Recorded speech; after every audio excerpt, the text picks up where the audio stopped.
नमस्कार, ABC channel में आपका स्वागत है। मैं हूं सचिन श्रीवास्तव और आप मेरे साथ देखेंगे आजमगढ़ से जुड़ी खबरें। आइए नजर डाल लेते हैं आज की खास खबरों पर। खबर के प्रायोजक हैं ओम इंजीनियर्स, विशाल सिनेमा के सामने, निकट हाइडेल चौराहा सिधारी आजमगढ़, विश्व प्रसिद्ध डाइकिन एसी का एक्सक्लूसिव शोरूम, आकर्षक ऑफर के साथ सभी प्रकार के एसी उपलब्ध। Kashi Gomti jewellers, a wing of Kashi Gomti group, निकट भंवरनाथ मंदिर, अयोध्या रोड, आजमगढ़। सोने, चांदी और डायमंड की ज्वेलरी का विशाल संग्रह और लाइफस्टाइल फर्नीचर, बेलनाडी, आजमगढ़। आजमगढ़ जिले के मेंहनगर थाना क्षेत्र के गौरा गांव में एक हृदय विदारक घटना सामने आई है, जहां एक मां ने अपनी 5 वर्षीय बेटी का गला घोंटकर हत्या कर दी और अपने 3 वर्षीय बेटे को गंभीर रूप से घायल कर दिया। घायल बेटा वर्तमान में आजमगढ़ के एक निजी अस्पताल में जिंदगी और मौत के बीच संघर्ष कर रहा है। गौरा गांव निवासी सुनील यादव, जो लखनऊ में रहकर वाहन चलाते हैं, अपने भाई मनीष यादव की शादी में शामिल होने के लिए 20 दिन पहले घर आए थे। सोमवार देर शाम उनकी पत्नी ने अपने दोनों बच्चों के साथ मारपीट शुरू कर दी। सुनील ने पत्नी को ऐसा करने से मना किया, जिससे वह और उग्र हो गई। गुस्से में उसने खुद को फांसी लगाने की कोशिश की, लेकिन ग्रामीणों ने उसे रोक लिया। बावजूद इसके देर रात उसने अपनी 5 वर्षीय बेटी की गला घोंटकर उसकी हत्या कर दी। इसके बाद उसने अपने 3 वर्षीय बेटे का भी गला घोंटने की कोशिश की, जिसे गंभीर हालत में अस्पताल में भर्ती कराया गया। घटना की सूचना मिलते ही मेंहनगर पुलिस मौके पर पहुंची और मृत बेटी के शव को कब्जे में लेकर पोस्टमार्टम के लिए भेजा। सुनील यादव ने अपनी पत्नी के खिलाफ मेंहनगर थाने में तहरीर दी है, जिसके आधार पर पुलिस ने विधिक कार्रवाई शुरू कर दी है। वहीं इस संबंध में एसपी सिटी मधुबन कुमार सिंह ने बताया कि सरोज यादव नामक महिला ने अपने पति से झगड़ा करने के बाद अपने बच्चों के साथ मारपीट की। घायलावस्था में बच्चों को अस्पताल ले जाया गया, जहां पर बच्ची 5 वर्षीय किट्टू की मौत हो गई। इस मामले में परिजनों द्वारा मेंहनगर थाने में तहरीर दी गई है, जिसके आधार पर मुकदमा पंजीकृत किया गया है। बच्ची के शव को कब्जे में लेकर पोस्टमार्टम कराया जा रहा है। आरोपी महिला को हिरासत में लिया गया है, पूछताछ की जा रही है। विधिक कार्रवाई जारी है। सर, आज मेंहनगर में एक मां ने अपनी बेटी को मौत के घाट उतार दिया है, गला दबा करके। क्या है पूरी सच्चाई इसमें सर? ये प्रकरण थाना मेंहनगर की गौरा गांव का है। एक महिला सरोज यादव, इसने अपने पति से झगड़ा करने के बाद अपने बच्चों के साथ मारपीट की। घायल अवस्था में इसके बच्चों को इलाज के लिए अस्पताल ले जाया गया। यहाँ पे एक बच्ची किट्टू, जिसकी उम्र 5 वर्ष है, उसकी मृत्यु हो गई है। इस संबंध में परिजनों द्वारा एक तहरीर थाना मेंहनगर पर दी गई, जिसके आधार पर मुकदमा पंजीकृत किया गया है। बच्ची के शव को कब्जे में लेकर उसका पोस्टमार्टम कराया जा रहा है। संबंधित धाराओं में मुकदमा पंजीकृत किया गया है, विवेचना की जा रही है। जो महिला है उसको हिरासत में लिया गया है, उससे पूछताछ की जा रही है, विवेचना की जा रही है, विधिक कार्रवाई की जा रही है। सर, फर्स्ट प्रेमा फेसाई क्या नजर आ रहा है? विवाद में महिला जो है अपने पति से झगड़ा की और उसके कारण उसने जो है अपने बच्चों के साथ इस तरह की मारपीट की घटना काटी। आजमगढ़ जनपद के सगड़ी तहसील अंतर्गत सुरैना गांव के प्रधान की पिटाई से नाराज ग्रामीणों ने महुला पुलिस चौकी के समीप सोमवार दोपहर को आजमगढ़ गोरखपुर मार्ग को चक्काजाम कर दिया था, जिससे दोनों तरफ वाहनों की कतारें लग गई और आसपास क्षेत्र में हड़कंप मच गया था। ग्रामीणों ने आरोप लगाया था कि गांव में बंजर भूमि पर झारखंडे और कुछ लोग अवैध कब्जा किए हैं। जब ग्राम प्रधान अतिक्रमण हटा रहे थे तो उन लोगों ने उनकी जमकर पिटाई की। आरोप था कि पुलिस द्वारा कोई उचित कार्रवाई नहीं की गई। पुलिस द्वारा ग्रामीणों को काफी समझाने बुझाने के बाद चक्काजाम समाप्त किया गया। वहीं ग्रामीणों ने प्रशासन से इस मामले को लेकर उचित कार्रवाई की मांग की। साधना सिंह सुरैना की। सर वहाँ पे गांव समाजी जमीन है, वहाँ पे कल वहाँ से कोर्ट से आदेश आया था वहाँ साफ करवाने के लिए। प्रधान जी गए वहाँ की पेड़ पौधे कटवा कर साफ करवाने के लिए। धनंजय सिंह हैं वहाँ पे गए, प्रधान जी को उनकी पूरी फैमिली टूट कर मारी, उनकी बहू बेटी सभी लोग मारे। आज गए हैं प्रधान जी, आज सभी लोग गए थे लोग वहाँ गए लोग, अधिकारी लोग बोल रहे हैं कि हम आकर वहाँ पे साफ सफाई करवाएंगे। 11-12 बज गए, अभी तक कोई नहीं वहाँ पे आया।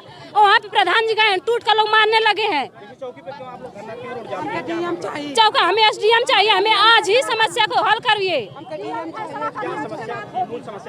मूल समस्या हमारी वहाँ की जमीन है, जो सरकारी जमीन है, वही लोग हड़प पर घर बनवाए हैं। सारे पखंडी का परिवार है, हाँ झारखंडी है। हम लोग चाहते हैं अभी कभी एक खाली करवाइए। हम लोग रोज वहाँ पे मार झगड़ा नहीं करवाने जाएंगे। रोना पार मौला चौकी है, रोड जाम नहीं किया गया है कि एक हमारे यहाँ सुरैना ग्राम सभा की बंजर जमीन है, जिसको झारखंडी प्रसाद और पखंडी प्रसाद जो है कि कब्जा किए हैं, अवैध कब्जा किए हैं, जिसको खाली कराने के लिए प्रधान जी ने जो है कि कई बार उनसे कहा या फिर जो भी कहा, ग्राम प्रधान धनंजय सिंह का उन्होंने जो भी कहा मतलब, लेकिन उसको खाली नहीं किया गया। उसके बाद में प्रधान को कल या परसों कल में सुबह लोग उन्होंने मारा भी। जो प्रधान फिर और गांव वालों को लेकर आए हैं, उसको मतलब कि चलिए आप लोग इसमें सहमत हो गए, उसको बातचीत किया जाए, तो प्रधान और प्रधान के परिवार वालों को मारा गया है। और ऊपर से पुलिस वाले भी आकर उनको प्रधान के और प्रधान की लड़की को मारे हैं। धनंजय सिंह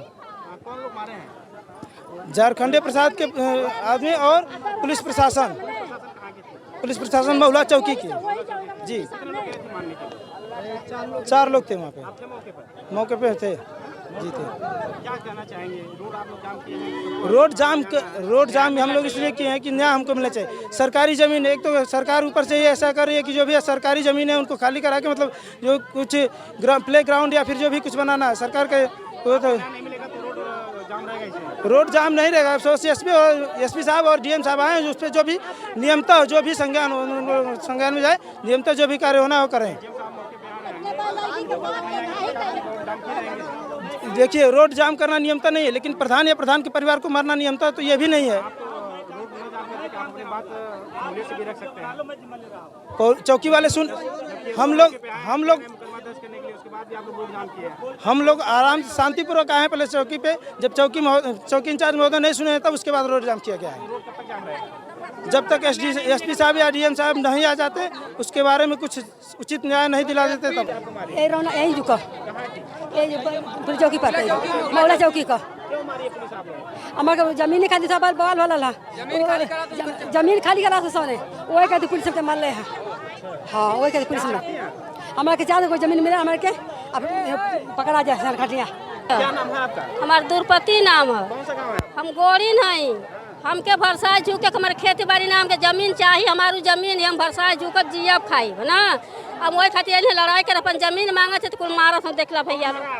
हमके झारखंडी के बेटी मलस या झारखंडी के लड़का मलस, झारखंडी के भाई, अब पुलिस लोग मरवा। SP ग्रामीण चिराग जैन ने बताया कि गांव के ही झारखंड पर सरकारी जमीन पर अवैध कब्जे का आरोप था। इसी मामले को लेकर विरोध करने पर ग्राम प्रधान की पिटाई की गई थी। इसी के विरोध में लोग लामबंद होकर राजमार्ग पर चक्का जाम कर दिए थे। पुलिस और राजस्व विभाग के लोगों की तरफ से लोगों को कहा गया कि अतिक्रमण हटा दिया गया है। इसके बाद भी लोग चक्का जाम नहीं हटा रहे थे, जिससे लोगों को दिक्कत हुई। इसी सब मामले को लेकर दोनों पक्षों में मुकदमा दर्ज किया गया। रोना पार के गांव सुरैना में एक सरकारी जमीन पर कब्जे को लेकर विवाद प्रकाश में आया, जिसमें वहां के ग्राम प्रधान और गांव के निवासी झारखंडे इनके बीच में काफी कहासुनी हुई और मारपीट हुई, जिस पर मुकदमा भी ग्राम प्रधान की तर्ज पर दर्ज किया गया। इसमें ग्राम प्रधान के समर्थक 50 से 60 की संख्या में आकर चौकी महुला पर आकर जाम कर दिए। वहां के नेशनल हाईवे पर जाकर बैठ गए और पुलिस ने भी और राष्ट्रीय टीम के लोग जो पहुंचे थे वहां पे, उन्होंने उनको समझाने का काफी प्रयास किया और बताया कि इसका नियमानुसार रूप से जल्दी ही कब्जा हटवा दिया जाएगा। फिर भी लोग आक्रोशित हो गए और उन्होंने सड़क से नहीं हटे। इस पर तत्काल प्रभाव से मुकदमा दर्ज कर लिया गया है 50 से 60 लोगों के विरुद्ध। इसमें 21 व्यक्ति नामजद हैं और बाकी 30 व्यक्ति लगभग अज्ञात के विरुद्ध मुकदमा पंजीकृत कर लिया गया है। सभी की पहचान वीडियो फुटेज के माध्यम से की जा रही है। आगे जो भी तथ्य प्रकाश में आएंगे उनके बाद विधिक कार्रवाई की जाएगी। इस तरह की अनुरोध किया जाता है कि इस तरह से कभी भी सड़क जाम करने का प्रयास न करें। इसमें कभी इमरजेंसी में हॉस्पिटल की एम्बुलेंस और जो भी इमरजेंसी व्यक्ति होते हैं उनको काफी परेशानी का सामना करना पड़ता है। इसलिए आपसे अनुरोध है कि आपके माध्यम से अनुरोध है पब्लिक से इस तरह की सड़क जाम करने का प्रयास न। सर, जमीन की विवाद को लेकर के क्या इशू था, कितना विवाद हुआ फिर? इसमें यह विवाद सामने आया था कि सरकारी जमीन पर एक झारखंडी व्यक्ति हैं, उनका कब्जा बना हुआ है। इसमें पूर्ववत कब्जा हटाने का प्रयास भी किया गया था, लेकिन फिर भी कुछ कब्जा अभी भी विपक्षी द्वारा किया जा रहा है। इस पर ग्राम प्रधान द्वारा कब्जे को हटाने का प्रयास किया गया, लेकिन नहीं हट पाया था। राजस्व टीम भी कई बार उसमें जा चुकी है, लेकिन हट नहीं पाया था, जिस विवाद को लेकर यह घटना कारित की गई। सत्ता से संघर्ष में कांग्रेस के कार्यकर्ता को देवतुल्य मानते हुए अपने 5 वर्ष के कार्यकाल में सहयोग की हर संभव सहायता के लिए आभार व्यक्त करते हुए जिला कांग्रेस कमेटी के निवर्तमान अध्यक्ष प्रवीण कुमार सिंह ने कहा कि अभाव में भी सबका सहयोग ही संबल का स्रोत रहा। उक्त उद्गार मंगलवार दोपहर हरिऔध कला केंद्र के सभागार में व्यक्त करते हुए श्री सिंह ने कहा कि राजनीति में माफिया कल्चर और उसकी महिमा मंडन ही पवित्रता से राजनीतिक और जन सेवा करने वाले राजनीतिक व्यक्ति का हौसला कमजोर कर देता है। जनता को जनार्दन का स्वरूप बताते हुए उन्होंने कहा कि मेरी 5 वर्षों की पूंजी आपका प्यार और दुलार रहा। कार्यकर्ताओं से रिश्ता रूहानी है और आगे भी रहेगा। कृतज्ञता समारोह का शुभारंभ राष्ट्रगान के साथ आद्या प्रसाद सिंह और मुन्नू मौर्य ने कराया। सभी कांग्रेस कार्यकर्ताओं ने खड़े होकर राष्ट्रगान का पाठ किया। इसके बाद कार्यक्रम को संबोधित करते हुए ब्लॉक अध्यक्ष पलहना, मेहनगर, गोपालपुर, लालगंज, फूलपुर पूर्व कार्यकारी अध्यक्ष रमेश राजभर ने संबोधित किया। इस मौके पर उत्तर प्रदेश कांग्रेस कमेटी के महामंत्री अवधेश सिंह ने कहा कि कार्यकर्ताओं से संवाद स्थापित करने की परंपरा अपने आप में अद्वितीय है और आने वाले वक्त में मील का पत्थर साबित होगी। इसी कड़ी में उत्तर प्रदेश कांग्रेस कमेटी के सचिव अनीस अहमद ने कहा कि जल्द ही प्रवीण कुमार सिंह को बड़ी जिम्मेदारी मिलने की संभावना है। कांग्रेस उनके 5 वर्ष के अध्यक्ष कार्यकाल के प्रति अपनी शुभेच्छा व्यक्त करती है। इसी क्रम में कार्यक्रम को उत्तर प्रदेश कांग्रेस पिछड़ा वर्ग के उपाध्यक्ष राम गणेश प्रजापति, पूर्व प्रदेश सचिव राम अवध यादव, मनोज सिंह, रविकांत त्रिपाठी, अमर बहादुर यादव, हरिओम उपाध्याय, पूर्णमासी प्रजापति, वकार अहमद, ओंकार सिंह आदि ने भी संबोधित किया। कार्यक्रम की अध्यक्षता वयोवृद्ध कांग्रेस नेता रमाकांत त्रिपाठी ने किया। कृतज्ञता समारोह का सफल संचालन आशुतोष द्विवेदी ने किया। इस अवसर पर सभी कार्यकर्ताओं को अंग वस्त्रम भेंट किया गया। कार्यक्रम के बाद मीडिया से बातचीत करते हुए निवर्तमान अध्यक्ष प्रवीण कुमार सिंह ने कहा कि 5 साल के कार्यकाल में उन्हें कार्यकर्ताओं के साथ ही मीडिया का भरपूर सहयोग मिला है, जिसके लिए वह सभी के प्रति आभारी हैं। उन्होंने कहा कि आगे पार्टी उन्हें जो भी जिम्मेदारी देगी उसका वह ईमानदारी से निर्वहन करेंगे। 5 वर्ष तक मैं जिला कांग्रेस कमेटी के अध्यक्ष के रूप में विपरीत परिस्थितियों में जो कुछ भी कर पाया वो आप लोगों के सहयोग से, अपने कार्यकर्ताओं के सहयोग से कर पाया। तो मुझे लगा कि हमारे अध्यक्ष पद पर जो भी जिम्मेदारियां हमें मिली उस या जिले के जो मुद्दे भी आपने दिए, कुछ हमने देखे, कुछ आपने बताए, उन मुद्दों को जो मैं उठा पाया उसमें जो आजमगढ़ जनपद में हमारे पार्टी के कार्यकर्ताओं का, बुद्धिजीवियों का, पत्रकारों का जो सहयोग था, उस सहयोग के प्रति जो मेरा भाव था, जो कृतज्ञता थी कि जब मेरे पास परिस्थितियां विपरीत थी, मेरे पास कुछ था नहीं। समाज में तमाम तरह के मैसेज है कि पत्रकार सिर्फ पैसे से खबर निकालता है, कार्यकर्ता सिर्फ पैसे से चलता है, जिसके पास पैसा होगा वही कार्यक्रम करा पाएगा। मैं बताया आपसे मेरे पास कुछ नहीं था, तो मैं ये सब जो कर पाया वो कार्यकर्ताओं और पत्रकारों की वजह से कर पाया। मैं उनके साथ नहीं खड़ा हो पाया था, तो मैं आज उनके प्रति जो कृतज्ञ उन्होंने किया, तो उनके प्रति कृतज्ञता समारोह आयोजित किया था। एक भोज का आयोजन मैं करूं उनके साथ में, उनको मैं बताऊं कि मैं आपके सहयोग को मैं भूल नहीं पाया हूं। जब भी मुझे मौका मिलेगा, जब भी मैं जहां रहूंगा, जितनी मेरी क्षमता रहेगी, मैं इस दिन को भी याद करूंगा। और हम लोग एक दूसरे के पूरक थे, हम आगे पूरक बने रहेंगे ताकि आपका भी अस्तित्व बना रहे, एक राजनीतिक कार्यकर्ता का अस्तित्व बना रहे। उस अस्तित्व को बनाए रखने के लिए और आजमगढ़ की अस्मिता को बचाए रखने के लिए ये कार्यक्रम किया गया था, ताकि ये संदेश जाए कि हम पूर्व अध्यक्ष हों, हम पद पर रहें न रहें, लेकिन हमारा जो भाईचारा है, हमारा जो संस्कार है, हमारी जो नैतिकता है, वो बनी रहनी चाहिए। क्योंकि आजमगढ़ की जो साझी विरासत की जो संस्कृति वाला जो जनपद है, जब हम पंडित सीताराम अस्थाना से शुरू करते हैं, पद्माकर लाल की बात करते हैं, जब हम अलगू राज शास्त्री की बात करते हैं, जब हम झारखंडे राय की बात करते हैं, जब तंजीत यादव तक हम आते हैं, जब हमारे अध्यक्षता कार्यक्रम में सन 59 के अध्यक्ष पंडित रमाकांत तिवारी जैसे लोग अध्यक्षता करते हैं, तो निश्चित रूप से इस बीच में जो और लोग आ रहे हैं, जिन लोगों के आने से आप लोगों को भी इस जिले के प्रशासनिक अधिकारियों की दृष्टि में हे दृष्टि से देखा जाता है, उनको भी जवाब देने के लिए कार्यक्रम है कि हम सारे लोग एक हैं, एक बोला जाए ना, एक जैसे कि एक समस्याओं से जुड़े हुए लोग हैं और एक ही सोच के लोग हैं। अगर हम इकट्ठा होंगे तो उनको भी जवाब देंगे और आजमगढ़ वाले आने वाली जो पीढ़ियां हैं उसको भी जवाब देंगे कि हमारा अतीत जो रहा है उस अतीत को ही हमको सजोना है, जो वर्तमान में जो गलतियां इनको सुधार करके नए तरीके के आजमगढ़ में पत्रकारिता के क्षेत्र, राजनीति के क्षेत्र में लोगों को तैयार करना। प्रदेश में एक कोई पद देती है तो उसके लिए आप देखिए, मैं आपसे बताऊं कि मैं आपसे बताया कि मैं विपरीत परिस्थितियों में मैंने अध्यक्षी की, तो मुझे लगा कि मेरा कर्तव्य अपने परिवार के प्रति भी है और मैं 2.5-3 सालों में कार्यक्रम तो बीच बीच में करता रहा, लेकिन मैं पार्टी से मैं कह दिया कि मैं पार्टी के पद के साथ मैं न्याय नहीं कर पाऊंगा, किसी और को बना दीजिए। मैंने खुद कहा, उन लोगों ने लोकसभा तक हमसे अनुरोध करके हमको कहा कि लोकसभा तक रह जाइए और मैं अध्यक्ष पद से हटा अपनी स्वेच्छा से। कांग्रेस पार्टी का कार्यकर्ता हूँ, कांग्रेस जो जिम्मेदारी देगी उस जिम्मेदारियों का निर्वहन करूँगा। साथ ही आप लोगों द्वारा जिन मुद्दों को हमको दिया जाएगा, उन मुद्दों का आप सब लोगों के स्नेह प्यार से, सहयोग से के दम पे उस मुद्दे को भी लड़ा जाएगा, इसमें कहीं से कोई दो राय नहीं। तो पार्टी का निर्णय और जो हमारे जिले की जनता चाहेगी उसके लिए हम हर तरह से तैयार हैं।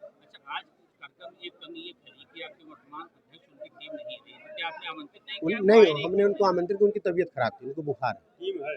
जी, क्या कहना चाहेंगे आजमगढ़ के कांग्रेस? देखिए, एक बात हम आपसे बता दें, आपने सभागार देखा होगा और आप पुराने पत्रकार भी हैं, आप सारे लोगों ने कांग्रेस को कवर किया है। इसमें मैक्सिमम लगभग 90% कांग्रेस के कार्यकर्ता क्या 95% कांग्रेस के कार्यकर्ता आए थे और जो अध्यक्ष बने हैं उनको भी हमने ही PCC ICC बनाया और हमने ही उनसे कहा कि सक्षम में अध्यक्ष कर लेंगे, तो कोई ऐसा मतभेद नहीं है। कुछ लोग ऐसे हैं कि जो ऐसा हर दल में है वो भले करते रहे, कोई मतभेद नहीं, उनकी तबीयत खराब इसलिए नहीं आ पाए। यूं तो भारतीय जनता पार्टी कार्यकर्ताओं की पार्टी कही जाती है, लेकिन दूध का दूध, पानी का पानी उस समय हो गया जब भाजपा का ही एक समर्पित कार्यकर्ता अपनी ही पार्टी के खिलाफ धरने पर बैठ गया। भाजपा जिला कार्यालय पर धरने पर बैठे भाजपा नेता का नाम सूरज सिंह है, जो गांव चेवता थाना कप्तानगंज के निवासी है।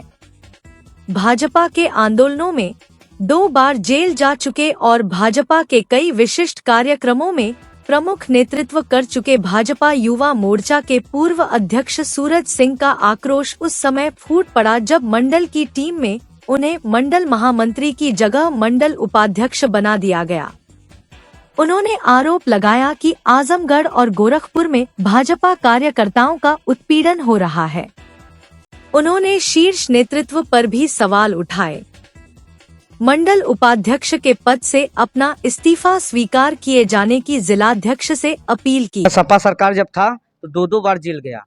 जब सपा सरकार थी तो मैं काम करता था मंडल में, और आज जब भाजपा की सरकार बनी है तो 5-5 हजार रुपए लेके मंडल महामंत्री बनाया जा रहा है लोगों को। जब मंडल अध्यक्ष मेरा नाम लिख के भेजे थे, जिला अध्यक्ष जी नाम मेरा लिख के भेजे थे, उसके बाद भी ऊपर से मेरा नाम काट के डायरेक्ट एक जाति लोगों को मंडल महामंत्री बनाया गया है। तो आप ये किसके ऊपर आरोप लगा रहे हैं? कौन लोग पैसा लिए? शीर्ष नेतृत्व। शीर्ष नेतृत्व में कौन लोग शामिल हैं? आप लोग खुद जान रहे हैं गोरखपुर में कौन बैठा है, कौन क्या कर रहा है, खुद आप लोगों को पता है सब। तो आप भी बताइए। गोरखपुर में बता तो दिया, गोरखपुर मंडल से, गोरखपुर क्षेत्र से। तो वहाँ किनको प्रभारी बनाया? क्या आरोप है आपका? इशारा क्षेत्रीय अध्यक्ष पे है। आप खुद समझ सकते हैं, जब यहाँ से मंडल अध्यक्ष नाम लिख के भेज रहे हैं, जिला अध्यक्ष नाम लिख के भेज रहे हैं, तो क्यों मेरा नाम काटा जा रहा है? मेरा नाम काट दिया जा रहा है डायरेक्ट। आप ये कह रहे हैं कि भ्रष्टाचार के कारण एकदम भ्रष्टाचार आज कार्यकर्ता का शोषण हो रहा है। एकदम हो रहा है शोषण आजमगढ़ में। भाजपा तो कहती है हमारे यहाँ कार्यकर्ताओं का सम्मान होता है, शोषण नहीं। भाजपा कार्यकर्ताओं का सम्मान करती है, लेकिन ये आजमगढ़ और गोरखपुर क्षेत्र में एकदम उत्पीड़न हो रहा है। क्या निजी वजह है इसकी? एकदम निजी है, गोलबंदी है। मैं इनके गोल का हूँ, मेरे गोल के हैं, यही सब हो रहा है आजमगढ़ में। तो गुटबाजी की अगर बात है, 27 में चुनाव है, तो क्या लगता है आप आजमगढ़ में यही स्थिति रही तो 10 विधानसभा लगभग 50-50 हजारों से ये लोग हारेंगे। अगर यही स्थिति रही, शीर्ष नेतृत्व अगर संज्ञान नहीं लिया तो आज तक ये बात गलत लग सकती है कुछ लोगों को, लेकिन हकीकत यही बात है। कल को आपको समझा लिया जाएगा और कहेगा एक कार्यकर्ता ऐसा कर रहा है, क्या और भी कार्यकर्ताओं में ये मन में है? हजारों कार्यकर्ता हैं, आप फेसबुक उठा के देख लीजिए, कितने कार्यकर्ता लिख रहे हैं। महाराजगंज से लिख रहे हैं, बिलरियागंज से लिख रहे हैं, भीमगढ़ से लिख रहे हैं, आजमगढ़ सदर से लिख रहे हैं, कितने लिख रहे हैं, कितना उत्पीड़न से हैं कार्यकर्ता। आप एक जुझारू कार्यकर्ता हैं, फिर भी आपके अगर उत्पीड़न हो रहा है तो जो नया कार्यकर्ता, नया युवा जुड़ रहा है, वो किस उम्मीद से जुड़ेगा? अब क्या बताया जाए, यही स्थिति रहेगी तो कोई नहीं जुड़ेंगे। देख रहे हैं आप लोग खुद ही, सब लोग घर बैठ गए हैं, किसी तरह उभर रहे हैं लोग, लेकिन घर बैठ जा रहे हैं इन्हीं लोगों की स्थिति से। किस तरीके की गोलबंदी है? ये इनके गोल के हैं, इनके गोल के हैं। भाजपा के हैं, लगभग यहाँ कितने गोल होंगे? 2-3 गोल हैं इसमें, सब अपने अपने गोल के लोग। ये इस गोल के आगे ना बढ़ पाए, उस गोल के आगे ना बढ़ पाए, यही स्थिति है आजमगढ़ में। तो आज आपने अध्यक्ष जी को इस्तीफा भी देने की कोशिश की, तो अध्यक्ष जी ने क्या इस्तीफा? अध्यक्ष जी बोल रहे हैं कि आप मेहनती कार्यकर्ता हैं, आपका इस्तीफा स्वीकार नहीं किया जाएगा। लेकिन अध्यक्ष जी से हम बता दिए, जब तक कोई इस्तीफा हमारा स्वीकार नहीं करेगा यहीं, हम इसी कार्यालय पे सो के जान दे देंगे। ऐसे पार्टी में काम करने से बढ़िया पद लेके बिना पद के रहें। हम बिना पद के ही भाजपा में जान दे देंगे, जहाँ जितना काम करना पड़ेगा करेंगे, लेकिन पद से कोई मुझे समझौता नहीं, पद मुझे नहीं चाहिए। पद का लोभ नहीं है। हाँ, पद का लोभ नहीं मुझे। अच्छा, किस पद के लिए आपका नामांकन भेजा गया था? मंडल महामंत्री के लिए यहाँ से भेजा गया था। तो ये गोरखपुर से कट गया? हाँ, गोरखपुर से कट गया। आप किस पद पे आपको रखा गया है? मंडल उपाध्यक्ष रखा गया है। आखिर आपका किसकी तरफ है? मैं तो बोल रहा हूँ गोरखपुर क्षेत्र से। नाम बताइए। मैं नाम नहीं बता सकता। गोरखपुर क्षेत्र में 2 लोग हैं, प्रभारी लोग हैं और लोग हैं, तो कैसे हुआ क्या हुआ मुझे नहीं पता, लेकिन मेरा हुआ है गलत। अच्छा, तो लोकतांत्रिक पार्टी है और लोकतंत्र की तांत्रिक तरीके से कार्यकर्ताओं पदाधिकारियों का चुनाव होता है, ऐसे में आप ये क्यों कह रहे हैं कि आपके साथ गोलबंदी हुई है? यहाँ से नाम गया हमारा, और नाम जाने के बाद जिला अध्यक्ष जी संतुष्टि किए थे यहाँ पे, उसके बाद भी कट गया मेरा नाम। क्या चाहते हैं आप? कुछ नहीं चाहते, हम ये चाहते हैं कि मेरा इस्तीफा स्वीकार किया जाए। मैं बिना पद का रहना चाहता हूँ। मैं बिना पद के लिए भाजपा के लिए हमेशा तन मन धन से लगा रहा। देवारा क्षेत्र के छात्रों के भविष्य को दृष्टिगत रखते हुए उच्चतर माध्यमिक शिक्षण संस्थान की स्थापना कराए जाने की मांग को लेकर प्रयास सामाजिक संगठन और देवारा विकास सेवा समिति ने जिलाधिकारी को ज्ञापन सौंपा। प्रयास संगठन के अध्यक्ष रंजीत सिंह ने कहा कि जिला मुख्यालय से 40 किलोमीटर दूर सगड़ी तहसील के महाराजगंज ब्लॉक के अंतर्गत आने वाला देवारा क्षेत्र आज भी मूलभूत सुविधाओं से वंचित है। हालत यह है कि उक्त क्षेत्र में 30 से अधिक ग्राम पंचायतें हैं, जिसमें लाखों की आबादी जीवन यापन करती है, लेकिन इस हजारों की आबादी के बीच बसे देवारा क्षेत्र के 125 वर्ग किलोमीटर में एक भी सरकारी या निजी उच्चतर माध्यमिक शिक्षण संस्थान नहीं है, जबकि 8वीं तक के लिए बहुत से सरकारी व निजी मान्यता प्राप्त शिक्षण संस्थाएं हैं। उच्चतर माध्यमिक शिक्षण संस्थाओं के न होने से यहाँ के युवाओं को आज भी शिक्षा के लिए अन्यत्र सुदूर क्षेत्रों में जाना पड़ रहा है। इतना ही नहीं, देवारावासी 1 वर्ष के 3 माह में बाढ़ का दंश झेलते हैं, जिसके कारण बालक बालिकाओं को घर से निकलना भी कठिन हो जाता है। ऐसे में देवारा के बालक बालिकाओं के भविष्य को दृष्टिगत रखते हुए देवारा क्षेत्र में उच्चतर माध्यमिक शिक्षण संस्थान खोला जाना सबसे जरूरी है। आज प्रयास सामाजिक संगठन और बाढ़ पीड़ित संघ लोग मिल करके देवारा विकास सेवा समिति जो देवारा के लिए लड़ाई लड़ रहा है, उसके तत्वाधान में आज डीएम साहब को ज्ञापन सौंपा गया कि 125 वर्ग मतलब क्षेत्र में, किलोमीटर क्षेत्र में एक भी उच्चतर शिक्षण संस्थान नहीं है। मतलब बहुत ही उपेक्षित देवारा है। तमाम अर्जियां लग चुकी हैं और कोई सुनवाई नहीं हो रही है। आज उसी संबंध में एक ज्ञापन दिया गया है और अभी शासन के मंशानुरूप कोई शिक्षण संस्थान आया था, लेकिन वहाँ के जनप्रतिनिधियों के नेताओं के नकारेपन के नाते वो शिक्षण संस्थान पता चला कहीं दूसरे ब्लॉक में चला गया है। तो हम लोग डीएम साहब से मांग किए हैं कि कहीं भी मतलब जाए जहाँ ज़रूरत है, लेकिन जहाँ अति ज़रूरत है वहाँ पर उसकी पूर्ति की जाए। उसी संबंध में आज ज्ञापन दिया गया। मंगलवार को श्री गांधी आश्रम जहानागंज के कर्मचारियों ने जिलाधिकारी को अपना ज्ञापन सौंप आश्रम की जमीन की नीलामी कराकर कर्मचारियों के बकाया वेतन, प्रोविडेंट फंड, अर्जित अवकाश व ग्रेच्युटी के भुगतान किए जाने की मांग की। कर्मचारी संगठन के उपाध्यक्ष सत्यनारायण सिंह ने कहा कि आश्रम क्षेत्र में कुल 150 कर्मचारी कार्यरत थे, जिनमें से 140 कर्मचारी रिटायर हो चुके हैं, मात्र 10 बचे हुए हैं। सेवानिवृत्त कर्मचारी बकाये वेतन के भुगतान, ईपीएफ, पेंशन, बीमा फंड के लाभ से अभी तक वंचित हैं। उनके देयक लगभग 7 करोड़ तक के हैं।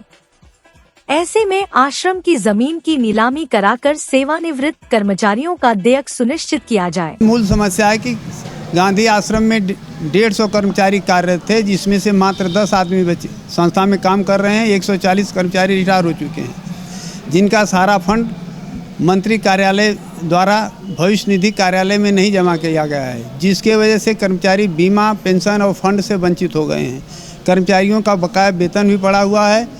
मंत्री द्वारा बैलेंस शीट के मुताबिक 2023 की सूची मांगने पर सूची भी उपलब्ध नहीं कराई जा रही है, जिससे कर्मचारियों का हिसाब समझा जा सके आपस में।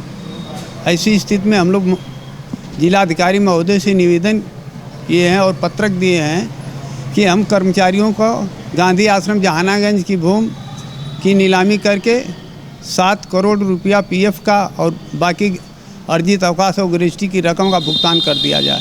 क्या आश्वासन मिला है? आश्वासन के लिए अभी लेटर रखे हुए हैं इस पर कुछ। अब भाई क्या लिखेंगे, अब तुम एडीएम साहब बताएंगे। क्या चाहते हैं आप लोग? हम लोग चाहते हैं कि नीलामी हो, नीलामी करके हम लोगों का भुगतान कर दिया जाए। उत्तर प्रदेश खेत मजदूर यूनियन ने कलेक्ट्रेट पहुंचकर डीएम के माध्यम से राष्ट्रपति को ज्ञापन सौंपा। यूनियन के प्रदेश अध्यक्ष खरपत्तू राजभर ने कृषि मजदूरों के हित में कई मांगे रखी। उन्होंने कहा कि कृषि मजदूरों को सशक्त बनाने के लिए एक केंद्रीय कानून की आवश्यकता है। सभी राज्यों और केंद्र शासित प्रदेशों में कृषि मजदूरों की सुरक्षा के लिए वैधानिक कल्याण बोर्ड बनाया जाए। यूनियन ने भूमि वितरण के मुद्दे को भी उठाया। उनका कहना है कि खेत मजदूर देश की श्रम शक्ति में सबसे वंचित वर्ग हैं। भूमि सुधार का मुद्दा अभी भी अधूरा है। प्रमुख मांगों में 55 वर्ष की आयु में 10,000 रुपए प्रति माह वृद्धावस्था पेंशन और 15 डिसमिल जमीन व आवास योजना के तहत प्रति यूनिट 10 लाख रुपए की व्यवस्था किए जाने की मांग की। राष्ट्रव्यापी कार्यक्रम के अंतर्गत खेत मजदूर के आजमगढ़ के साथी कुछ मजदूरों की मुख्य मांगों को लेकर के जिलाधिकारी महोदय के माध्यम से ज्ञापन दे रहे हैं। इसमें प्रमुख मांग ये है कि मजदूरों के लिए जिनके पास आवास नहीं है, उनके पास ज़मीन नहीं है, उनको कम से कम 15 डिसमिल ज़मीन दी जाए और आवास के अंतर्गत उनको 10 लाख रुपए की व्यवस्था की जाए। सभी मजदूरों को 55 साल की उम्र के बाद 10,000 रुपये मासिक पेंशन दी जाए। खेत मजदूरों, असंगठित मजदूरों के बच्चों को नीचे से लेकर उच्च शिक्षा तक फ्री में शिक्षा दी जाए। मनरेगा मजदूरों को कम से कम 200 दिन का काम और 700 रुपये दैनिक मजदूरी दी जाए। ऊसर बंजर परती से सीलिंग से निकली हुई ज़मीनें मजदूर जो भूमिहीन हैं उनको आवंटित की जाए। साथ ही साथ इनके लिए कोई आज तक केंद्रीय कानून नहीं बना है, तो इसलिए इनको वेलफेयर बोर्ड की स्थापना की जाए। ये सब हमारी विशेष रूप से मांगे हैं। और साथ ही साथ जाति जनगणना तत्काल कराई जाए। जिलाधिकारी के माध्यम से राष्ट्रपति महोदय को ज्ञापन। ओम इंजीनियर्स, विशाल सिनेमा के सामने निकट हाइडल चौराहा, सिधारी, आजमगढ़। विश्व प्रसिद्ध डाइकिन एसी का एक्सक्लूसिव शोरूम। हमारे यहाँ 1 टन, 1.5 टन इन्वर्टर और non inverter AC, 1.5 ton 5 star AC, 1.5 ton 5 star premium AC, 1.8 ton AC, 1.8 ton 5 star AC, 2.2 ton AC, 2.5 ton AC, 2.60 ton AC, tower AC, cassette AC, BRB AC और table AC उपलब्ध। Bajaj finance की सुविधा उपलब्ध। HDFC card से 1.5 ton 5 star AC पर 2,500 रुपए cashback. PNB card से सभी AC पर 2,500 रुपए cashback. Kotak Mahindra bank card पर 2,500 रुपए कैशबैक की सुविधा। Lifestyle furniture, Belnadi, Azamgarh. सभी प्रकार के फर्नीचर एवं इलेक्ट्रॉनिक सामानों की भरपूर रेंज उपलब्ध। हमारे यहाँ EMI की सुविधा 0% ब्याज पर उपलब्ध। इलेक्ट्रॉनिक सामानों में LED TV, refrigerator, washing machine, air conditioner, air cooler, deep freezer, water cooler, mixer juicer, iron, fan, induction, battery, inverter, electric geyser, gas geyser, आटा चक्की इत्यादि। फर्नीचर के सामानों में बेड, गद्दा, सिंगारदान, अलमीरा, sofa, table, chair, rack, stool, संदीली, सीढ़ी, डाइनिंग टेबल, झूला आदि। शादी विवाह की हो तैयारी या ऑफिस और घर के लिए सामानों की करनी हो खरीदारी, पहुँचिए lifestyle furniture, Belnadi, Azamgarh. Kashi Gomti jewellers, a wing of Kashi Gomti group, निकट भंवरनाथ मंदिर, अयोध्या रोड, आजमगढ़।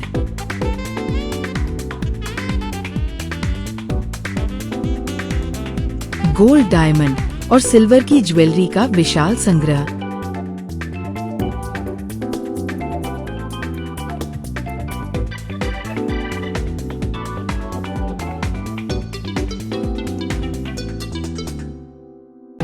शादी के गहनों का संपूर्ण पैकेज मात्र 1,51,000 रुपए में। शुद्धता की 100% गारंटी। खूबसूरत लम्हों को बनाएं और यादगार। पहुँचे काशी गोमती ज्वेलर्स, निकट भंवरनाथ मंदिर, अयोध्या रोड, आजमगढ़।